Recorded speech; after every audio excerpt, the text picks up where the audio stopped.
Maayan, I'm going to call on you because I'm curious what your reaction is to this conversation. And you guys are living a little bit of a similar life.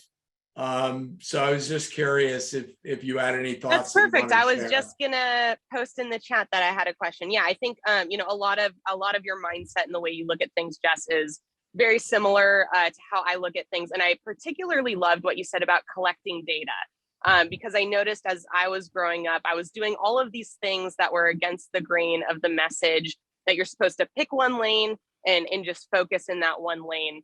And in line with that, or in combination with that, thinking about how collecting data in different areas allows us to ask new questions. So if you think about the scientific method, that's what it is. You create a hypothesis, you do an experiment that hopefully allows you to generate a new hypothesis.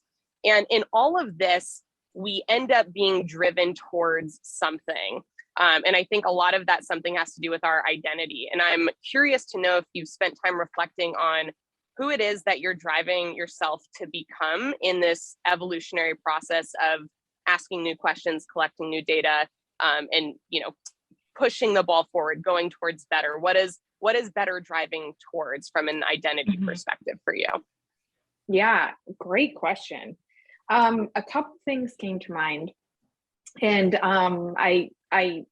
someone was just saying this, and I'm sorry I forget the name, but just about legacy and thinking about who I want to become. I don't want to win the race. I want to pass the baton. And I think that it's like a new way to look at life. And I kind of was alluding to this, before, where it was like, I want to not just like run faster, better, stronger. I want to advance something. So when it's at the end of my life, I can pass the baton and say, yeah, I moved the needle, for this. And for me in this season of my life and what it has been, it's women in thought leadership. But, I would say that who I want to become. Have you ever listened to How I Built This before? Yeah. Or has anyone? Okay. Yeah. A couple of you. Great podcast. Founders of Ben and Jerry's were on there. You can probably take a guess at what their names were, but I remember a quote that the question to them was something along the lines of like, would you do it all over again? Like, did you enjoy it? And he said, it's like you're being dragged down a river and you reach for like a branch to save yourself. When you're doing that, you rarely ask yourself, am I having a good time? And I remember him saying that, and I was like, and he talked about how he wished that he would have enjoyed it more. And so I think that I want to build a legacy, but I'm also not willing to sacrifice like my own mental well-being to do it. And so and this is kind of new for me, is like, I also want to do this and have a good time, because we can't just will ourselves to work hard. That's why we're in a, burnout epidemic right now. Willpower doesn't work like a lot of times we think it does. There was a study in the Harvard Business Review about willpower, and they said, usually you think that you have like this much willpower, this is my really obnoxious water bottle because I'm terrible at drinking water, and then once that is out, it's out. But actually, willpower isn't as much of a depleted resource as it is an emotion and things that we feel. And so I want to feel something when I work. I don't want to just will myself to work. And I know that's when the good work will come, is when I'm having a good time, I'm enjoying the process.